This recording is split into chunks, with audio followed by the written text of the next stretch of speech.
선교는 그렇게 멀리 있는 어떤 지역에서 이루어지는 것만이 아닙니다. 선교는 바로 여기에 앉아있는 우리들과도 밀접한 관계가 있다는 것을 오늘 본문 말씀은 보여주고 있습니다. 선교는 어디 저 세상 밖에서 선교사들이 또 저와 같은 어떤 그런 선교사로 불리는 사람들이 하는 어떤 일이 선교가 아니라 바로 여기 있는 우리와도 밀접한 관계가 있다는 것을 오늘 말씀은 보여주고 있습니다. 오늘 본문을 통해서 우리는 선교와 교회, 우리가 교회 아닙니까? 우리 교회의 관계를 한번 생각해 보고자 합니다. 선교와 교회는 어떤 관계가 있는가? 첫 번째로 모든 교회는 우리 이한교회를 포함해서 여기 앉아있는 우리를 포함해서 모든 교회는 선교를 통하여 존재한다는 것입니다. 선교가 없이는 교회가 존재할 수 없습니다. 우리가 여기 하나님의 백성을 여기 앉아있는 것도 선교가 있었기 때문에 여기 하나님의 백성으로 존재하고 있는 것입니다. 11절부터 13절 말씀 한번 읽어보겠습니다. 오늘 본문 11절로 13절 시작. 그러므로 생각하라. 너희는 그때 육체로 이방인이요 손으로 육체에 행한 할례당이라 칭하는 자들에게 무할례당이라 칭함을 받는 자들이라. 그때 너희는 그리스도 밖에 있었고 이스라엘 나라 밖의 사람이라. 약속의 언약들에 대하여 외인이요 세상에서 소망이 없고 하나님도 없는 자이더니 이제는 전에 멀리 있던 너희가 그리스도 예수 안에서 그리스도의 피로 가까워졌느니라. 오늘 이 말씀은 그러므로 생각하라 라고 시작하고 있습니다. Remember 라고 기억하라. 어제 6.25 우리 61주년인데 이질에 어찌 우리 그날은 우리 많이 불렀으니 요새 그것도 잘 안 불러요. 근데 어저께 한번 불러보려니까 가사가 아무렇하더라고요. 절대로 잊으면 안 되죠. 6.25 그러나 6.25뿐 아니라 우리가 정말 기억해야 될 것은 우리가 어떤 존재였는가, 하나님 밖에 있었을 때 어떤 사람이었는 걸 기억하라. 그리고 이제 하나님 안에서 어떤 존재가 되었는지를 기억하라고 오늘 말씀 우리에게 말씀하십니다. 그러므로 생각하라. 그리고 13절에 이제는 너희가 그렇게 하나님 밖에서 소망이 없고 약속에 대해서도 아무런 관련이 없고 이스라엘 밖의 사람으로 참으로 비참하게 살던 너희가 이제는 하나님 안에서 하나님의 백성이 되고 하나님의 가족이 되었다고 말씀하고 있습니다. 19절 말씀 같이 보겠습니다. 19절 시작. 그러므로 이제부터 너희가 외인도 아니요 손도 아니요 오직 성도들과 동일한 시민이요 하나님의 권속이라. 여기 보면 성도라는 것은 하나님의 백성이라는 뜻입니다. God's people. 그리고 하나님의 권속 God's household. 하나님의 가족이라는 것입니다. 우리는 원래 하나님의 백성이 아니었습니다. 우리는 하나님의 가족이 아니었습니다.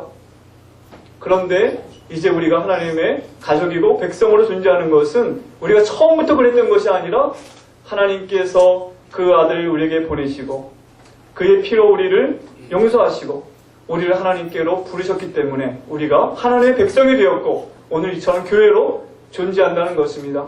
그러므로 선교는 우리와 상관없는 저 교회 밖에서 일어나는 저 먼 나라에 일어나는 어떤 일이 아니라 바로 하나님의 선교가 우리 가운데 있었기 때문에 우리가 하나님의 백성으로 존재한다는 것입니다. 그러므로 여기 있는 우리 한 사람도, 여기 있는 우리 중에 한 사람도 선교와 상관없는 사람이 없습니다. 선교란 말 자체는 보낸다는 뜻인데 하나님이 아들을 이 땅에 보내셨습니다. 선교사로 이 땅을 구원하시기 위하여. 그리고 하나님께서 성령을 선교의 영으로 이 땅에 보내셔서 우리 가운데 거하게 하십니다. 그리고 예수님께서 또 그의 교회를 이 땅에 이 세상을 향해 보내신다고 말씀하십니다. 아버지께서 나를 보내신 것 같이 나도 너희를 보내노라. 그러므로 1차적으로 선교는 우리가 하는 일이나 어떤 교회가 하는 일이 아니라 하나님께서 하시는 일입니다. 하나님께서 이 세상을 구원하기 위하여 행하시는 일들이 선교입니다. 그 선교의 절정은 독생자를 보내신 것, 그래서 십자가에 피 흘려 죽게 하심으로 우리 죄를 용서하신 것, 하나님의 은혜로 우리가 하나님의 백성 되게 한 것, 그 하나님의 선교로 말미암아 우리가 오늘 하나님의 교회로 존재하는 것입니다. 그러므로 하나님의 선교는 교회 안에서 1차적으로 실현이 되는 것입니다. 우리가 그리스도 밖에 있을 때 어떤 사람들이었습니까? 2장 1절에 보니까, 에베소 2장 1절에 보니까 너희의 허물과 죄로 죽었던 너희를 살리셨도다. 우리는 하나님으로부터 멀리 하나님의 생명으로부터 떠나있던 죽었던 사람들을 말씀하고 있습니다. 그때 너희가 그 가운데서 행하여 죄 가운데서 행하여 이 세상 풍속을 좇고 공중의 권세 잡은 자를 따랐으니 이는 마귀를 말하는데 마귀를 따르는 사람들이었습니다. 지금 불순종의 아들들 가운데 역사하는 영이다. 지금도 하나님을 모르는 사람들의 마음에 마귀의 영이 역사하고 있는데 그런 영을 따랐던 사람들이 우리였다고 말씀하고 있습니다. 전에는 우리도 다 그 가운데서 우리 육체의 욕심을 따라 지내며 육체와 마음에 원하는 것을 하여 다른 이와 같이 본질상 진노의 자녀였더니 우리는 이전에 하나님과 상관없이 우리가 하고 싶은 대로 하며 살았는데 그렇게 사는 우리들은 바로 하나님의 진노의 대상이었다는 것입니다. 그러던 우리가 하나님의 긍휼을 입어서 너희가 그 은혜를 인하여 믿음으로 말미암아 구원을 얻었나니 이것이 너희에게서 난 것이 아니요 하나님의 선물이다. 하나님께 독생자를 우리에게 보내주시고 우리가 그 독생자 예수 그리스도의 은혜를 듣고 믿어서 죄사함 받고 하나님의 자녀가 되었다는 것입니다. 사실 저는 오늘 말씀을 읽을 때 그러므로 생각하라 너희는 그때 육체로 이방인이요. 이방인이라는 말을 저는 한동안 어떻게 생각했냐면 저 예수 안 믿는 세상 사람들을 이방인이라고 하는구나 이렇게 생각했습니다. 가령 마태복음 6장에 보면 너희는 먼저 그의 나라와 그의 의를 구하라. 너희는 무엇을 먹을까 무엇을 마실까 염려하지 말라. 이것들은 다 이방인들이 구하는 것이요 하늘 아버지께서는 너희에게 이런 것들이 있어야 될 줄 아시느니라. 이런 말씀 읽을 때 그래 맞아 내가 먼저 하나님을 구하고 그래야지 저 예수 안 믿는 사람들처럼 무엇을 먹을까 무엇을 마실까 이런 것이 나의 1차적인 관심이 돼서는 안 된다 이렇게 생각했는데 가만히 보니까 그게 아니라 바로 우리가 이방인이었습니다. 이 말씀에 의하면 이방인이라는 뜻은 유대인이 아닌 사람들, 아브라함의 자손이 아닌 사람들, 아브라함과 하나님께서 아브라함과 언약을 맺으시고 할례의 표를 받지 않은 그런 사람들이 바로 이방인입니다. 바로 우리 한국 사람 같은 사람들이 이방인입니다. 여기 2장 11절에 보면 너희는 이라는 것은 당시 헬라인들, 즉 그리스 사람들을 말하는데 유대인이 아니었던 사람들. 너희는 그때 육체로 이방인이요. 그렇게 가르치고 있는 것입니다. 우리가 다 이방인이었습니다. 제가 이것을 한번 깊이 깨달은 적이 있었는데 저희 가족이 이제 2002년에 에콰도르에서 나와서 미국에 가서 있는 동안에 이제 트리니티 신학교라고 시카고 근교에 있는 신학교 공부를 했는데요. 그 근처에 유태인들이 많이 살았습니다.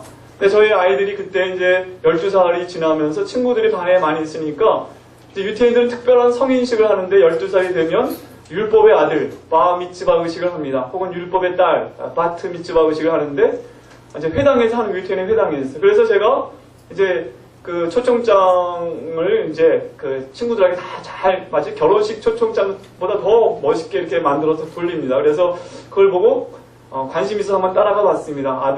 제 큰아이를 따라서 유대인 회당에 가봤는데 들어갈 때 유대인들이 쓰는 이 키파라고 하는 그 빡동 모자를 쓰지 않으면 못 들어가요. 그거 하나 이제 쓰고 이제 들어갔습니다. 들어가서 그 예식에 참석했는데 그 랍비가 딱 이렇게 말하는 거예요. 오늘 이 특별한 의식에 오신 유대인 친구들, 그리고 이방인 친구들 환영합니다. 딱 그러는데, 내가 이방인이구나. 유태인이 아니구나. 제가 알게 됐어요. 그렇습니다.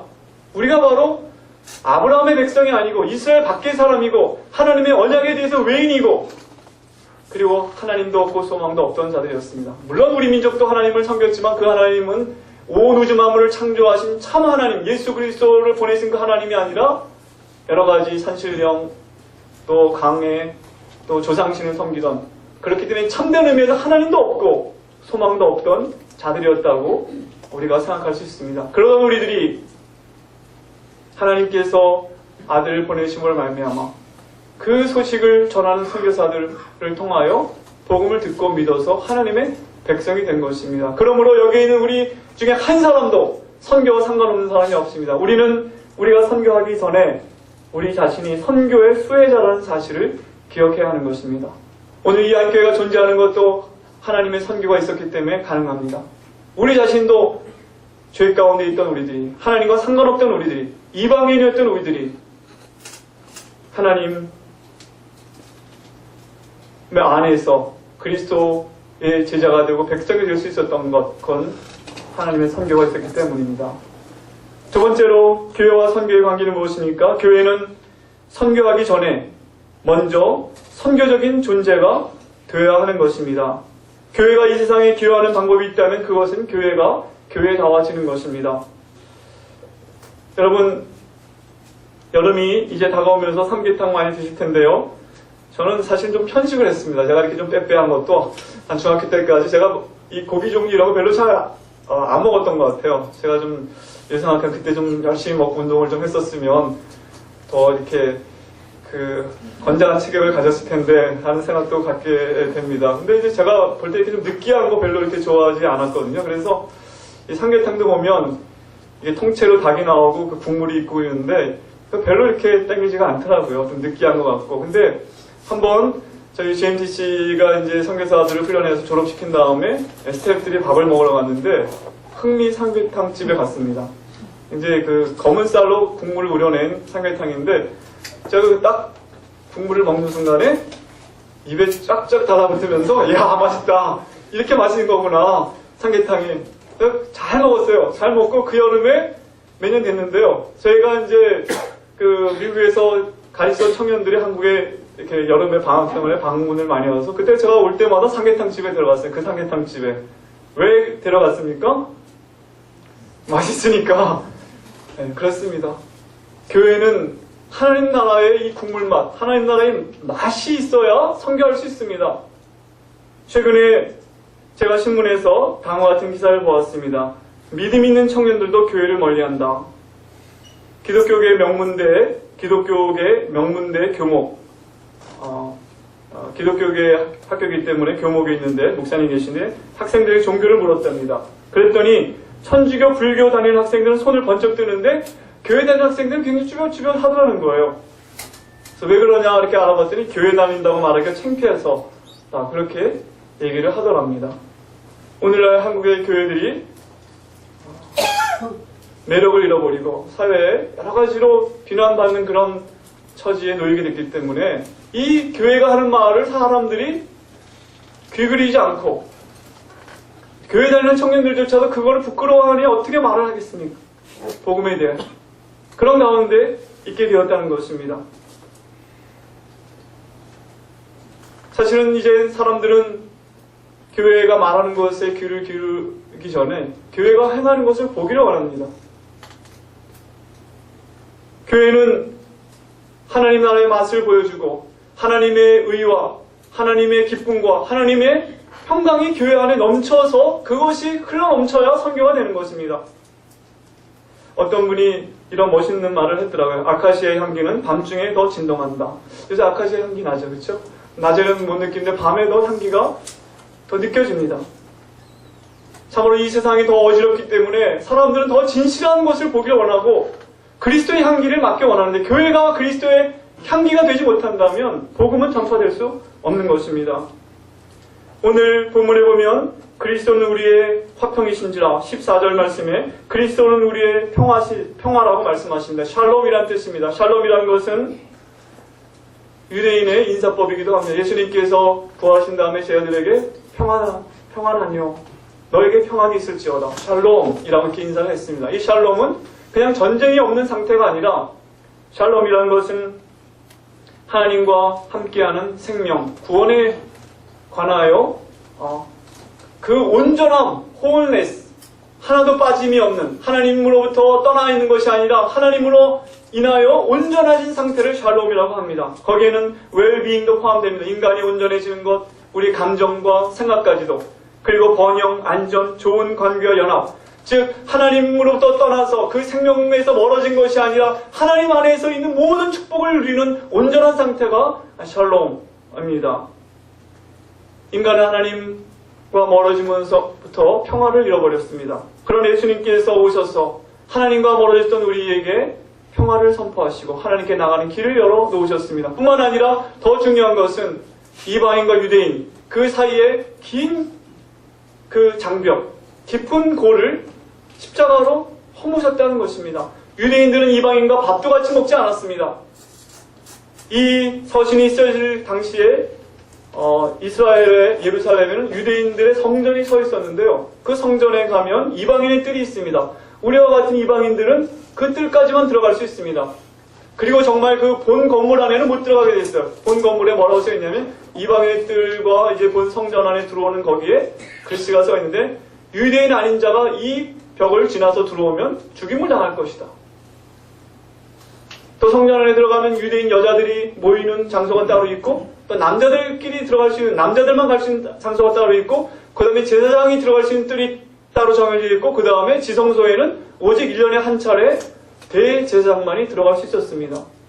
그러므로 이 성전은 유대인과 이방인을 구별하는 갈라놓는 장소가 되었습니다. 남자와 여자가 갈라지고 평신도와 제사장들이 갈라지고 무엇보다 하나님과 인간이 소통이 잘 되기보다는 너무나 두려운 장소가 바로 성전이었는데, 바로 그러한 성전이 아니라 예수님께서 이제 오셔서 그 모든 장벽을 거두시고 한 세 사람을 만들어서 하나님 앞에 언제든지 나갈 수 있는, 때를 따라 돕는 은혜를 얻기 위하여 은혜 보좌 앞에 담대히 나갈 수 있도록 하셨다는 것입니다.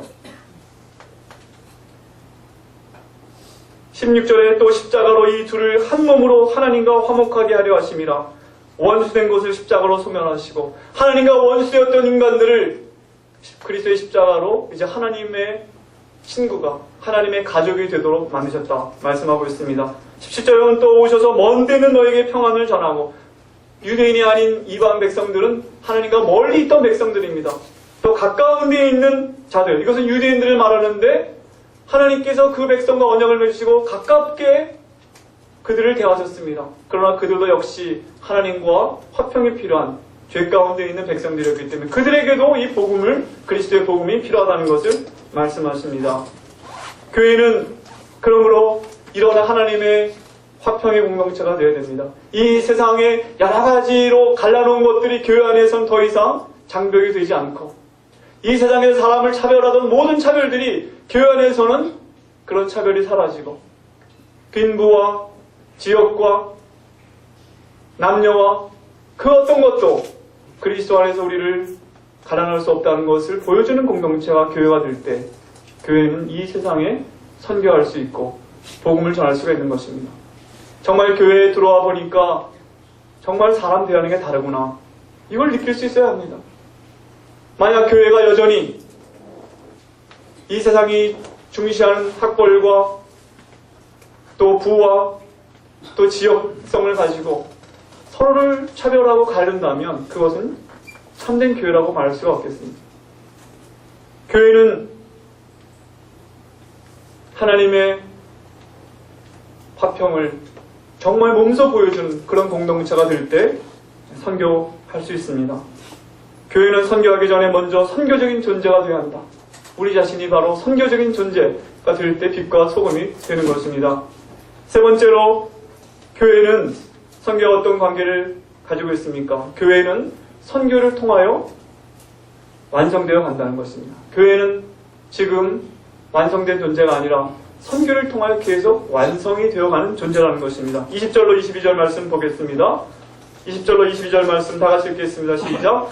너희는 사도들과 선지자들의 터 위에 세우심을 입은 자라. 그리스도 예수께서 친히 모퉁이 돌이 되셨느니라. 그의 안에서 건물마다 서로 연결하여 주 안에서 성전이 되어가고, 너희도 성령 안에서 하나님의 거하실 처소가 되기 위하여 예수 안에서 함께 지어져 가느니라. 교회는 지금 지어져 가고 있습니다.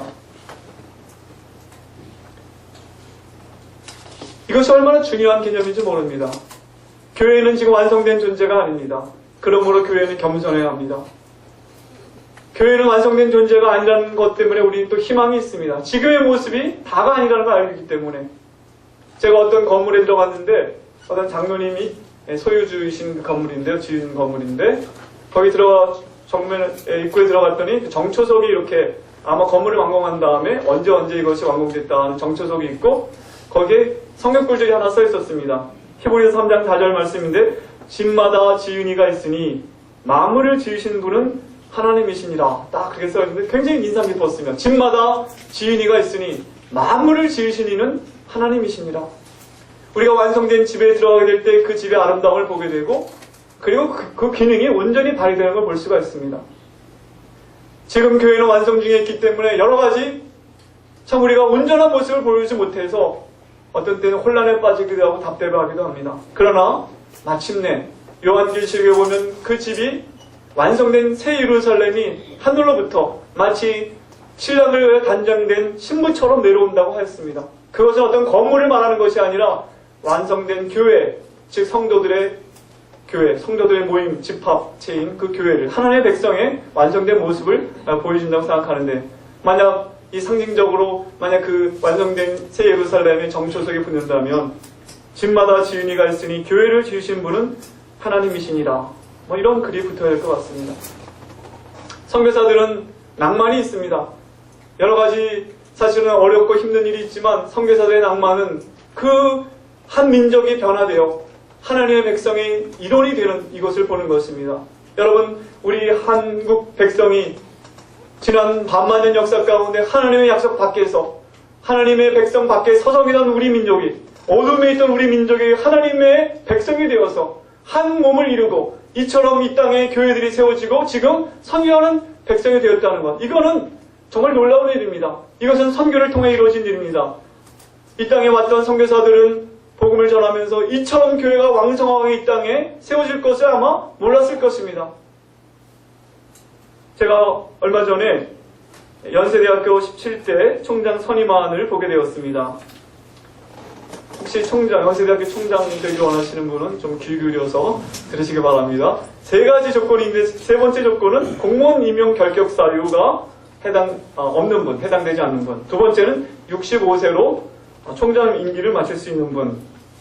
저도 가능할 것 같아요, 이런 것들요.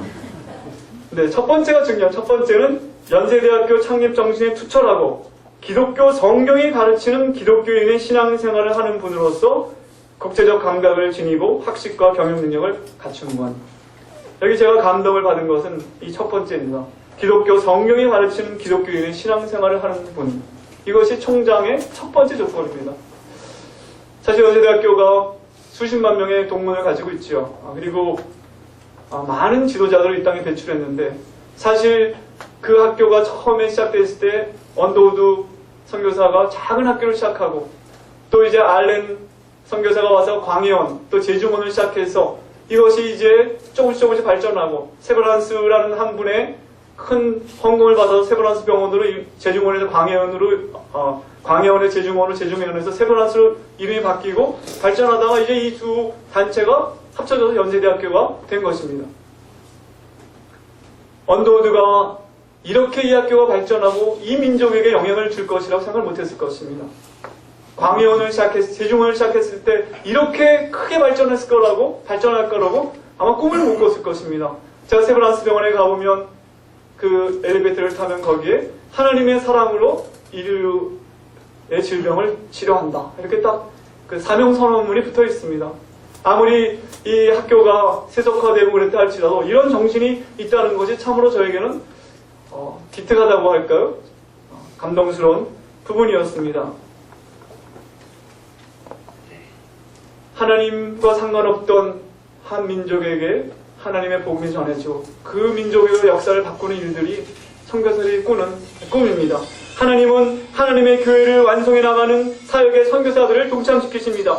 그리스도의 장성한 분량의 완성에 우리가 이르는데, 에베소서에 보면 우리가 점점 자라나서 그리스도의 장성한 분량에 이르른다 하는데, 우리가 가진 것만으로는 아무도 그리스도의 온전한 장성한 분량에 이를 수 있는 사람 한 사람도 없습니다.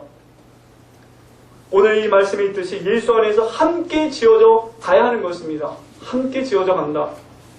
여기에는 이제 유대민족뿐 아니라 그리스 사람들, 그리고 라틴 사람들, 앵글로색슨족, 중국 사람들이 들어오고, 일본 사람들이 오고, 한국 사람들도 이 그리스도의 몸의 일부가 되고, 지금 캄보디아와 라오스와 또 에콰도르와 세네갈과 이런 지역의 사람들이 그리스도의 몸 안에 들어오면서 그리스도의 몸이 완성에 이르러 가고 있는 것입니다. 우리 자신의 것만을 가지고서는 아무도 그리스도의 충만에 이를 수 없다. 그러므로 우리는 서로 연결되는데, 이것은 선교를 통하여 우리가 서로 연결되게 되는 것입니다. 그리고 굉장히 놀라운 것은 우리 현재 존재하는 교회들만으로 가지고 완성에 이르지 못합니다. 이미 과거에 지나간 세대에 존재했던 모든 그리스도인들이 그리스도의 몸 안에 있고, 앞으로 우리 다음에 올 세대들이 구원받아서 그리스도의 몸에 들어오게 될 때, 즉 아담으로부터 시작해서 그리스도께 재림하신 날까지 모든 구원받은 성도들의 공동체가 완성이 되면서 그리스도를 머리로 한, 그리스도를 통한 연합이 이루어지면서 교회가 완성되게 되는 것입니다. 그럴 때 교회는 정말 영광스러운 교회일 것입니다. 에베소에 보면, 이 에베소서에 보면 우리가 결혼식 때 자주 인용되는 성경 본문이 있습니다. 거기 아내와 남편과의 관계에 대하여 아내는 남편에게 교회가 그리스도께 복종하듯이 복종하고, 남편은 그리스도께서 교회를 위하여 자기를 주신 같이 사랑하라 말씀하셨는데, 그러면서 이 교회는 그리스도의 신부라는 것을 우리에게 말씀해주고 있습니다. 그런데 이러한 완성된 그리스도의 신부는 어떤 모습일 것인가? 그것은 영광스러운 모습이라고 말씀하고 있습니다. 우리 에베소 5장에 보면 27절에 자기 앞에 영광스러운 교회로 세우사, 티나 주름 잡힌 것이나 이런 것이 없이 거룩하고 흠이 없게 하신다. 우리 현재 교회가 여러 가지 완성되지 못한 것 때문에 여러 가지 문제가 있지만 하나님께서 우리 교회를 완성을 향해 나가도록 지금도 일하고 계십니다. 그 앞에 보면 곧 물로 씻어 말씀으로 깨끗하게 하신다고 하셨습니다. 여러분, 결혼식에 가실 때 한번 생각해 보십시오. 이제 다 입장이 끝난 다음에 신부가 마지막에 들어올 때 이제 문이 닫히고 하얀 그 카페트가 깔리고 이제 사람들이 일어나고 신부를 맞이하고 문이 열리고 신부가 들어오는데 머리를 풀어진 산발한 신부가 찢어진 옷을 입고 그리고 들어온다고 생각해 보십시오. 얼마나 참 황당하겠습니까? 그러나 반대로 온전한, 순결한, 영광스러운 신부가 걸어 들어오게 될 때 그 모습은 정말 아름답고 영광스럽다고 말할 것입니다. 그런 교회를 향하여 하나님께서 우리를 지금 이끌어 가십니다. 성령을 보내셔서 우리를 거룩하게 하십니다. 서로 돌아와 사랑 가운데 우리가 자라도록 하십니다. 만약에 어떤 사람이 완전한 교회를 찾아서 헤매신다면 그런 교회를 찾는다 할지라도 절대로 그 교회에 가시면 안 됩니다. 왜냐면 그분 때문에 그 교회가 흠이 생기니까. 왜냐면 우리가 온전한 한 사람도 없지 않습니까? 교회는 우리가 교회인데 우리 자신이 온전하지 못하면서 어떻게 온전한 교회를 기대하겠습니까? 다만 성장하는 교회가 있을 뿐입니다. 그리고 마침내 완성에 이를 교회가 있을 뿐입니다. 에베소 1장 22절 23절이 우리 이한교회가 그 이름을 붙이게 된 근거를 가진 구절입니다. 22절 23절 다 같이 읽겠습니다. 시작. 또 만물을 그 발 아래 복종하게 하시고 그를 만물 위의 교회의 머리로 주셨느니라. 교회는 그의 몸이니 만물 안에서 만물을 충만케 하시는 자의 충만이니라. 이 알쏭달쏭하고 다 이해하기 어려운 구절인데 현대어 성경이 이렇게 번역되어 있어요. 하나님께서는 만물을 그리스도의 발 아래 굴복시키시고 그리스도를 교회의 머리가 되게 하셨습니다. 교회는 그리스도의 몸이며 만물을 만드시고 충만케 하시는 그리스도께서 임재하시는 곳입니다. 하나님께서는 이 만물을 다시 하나님께로 회복시키셔서 온전케 하실 계획을 갖고 계시면서 하나님의 샬롬을 이 우주에 이루시는 것이 하나님의 계획인데 그것을 교회를 통하여 이루신다는 것입니다. 교회가 온전하게 회복이 되는 그 과정이 이 만물이 온전케 되는 과정과 맞물려 있다는 것입니다. 우리가 온전하게 회복되는 과정이 이 만물을 회복시키는 하나님의 계획의 핵심에 서 있다는 것입니다. 레슬리 뉴빙이라는 학자가 그래서 이런 말을 했습니다. 교회는 처음 시작될 때부터 자기 본질을 거스르는 방식으로 살고 행하여 우리에게 어두운 죄의 신비를 직면하게 했다. 본질적으로 하나인 교회가 나눠진다. 본질적으로 거룩한 교회가 불결해진다. 본질적으로 사도적인 교회가 자신의 선교 사명을 망각한다. 만일 어떤 교회론이 교회 안에 있는 이 어두운 죄의 신비를 그것을 있는 그대로 다루는 심오한 하나님의 은혜의 교리와 조화시키지 않는다면 즉 죄로 인해 자기 본질을 부정하는 그 공동체가 어떻게 해서 하나님의 용납을 받아 그분의 은혜의 방편으로 사용되는지를 설명하지 못한다면 그것은 진정한 교회론이 될 수 없다. 여러분, 우리는 하나님의 선교로 말미암아 지금 교회로 존재합니다. 그리고 우리가 교회다운 교회로 우리 자신의 정체성을 세워가는 것이 이 선교에 절대적으로 중요합니다. 그러나 기억해야 될 것은 우리가 계속 지금 완성을 향해 나가고 있는 건축 중에 있는 교회라는 사실을 기억하는 것이 중요하고 하나님이 여전히 부족함에도 불구하고 우리를 사용하시고 우리의 삶에 성령을 보내셔서 우리를 온전케 해가고 계시고 우리가 마침내 그리스도의 영광스러운 교회로 어린 양의 혼인잔치에 들어가게 하실 거라는 것을 확신하는 그런 공동체가 될 때라야만 우리는 선교하는 공동체가 될 수 있는 것입니다. 그러므로 우리 모두 다 하늘에 있는 것이나 땅에 있는 것이 다 그리스도 안에서 통일되게 하시려는 하나님의 계획의 일부인 것을 우리가 믿는 가운데 우리 자신을 날마다 그리스도께 복종하고 또 형제자매들 서로 뜨겁게 사랑하며 그리스도의 장성한 분량에 이르도록 매일같이 그리스도의 뒤를 쫓아가는 여러분들이 되시기를 주님의 이름으로 축원합니다. 아멘.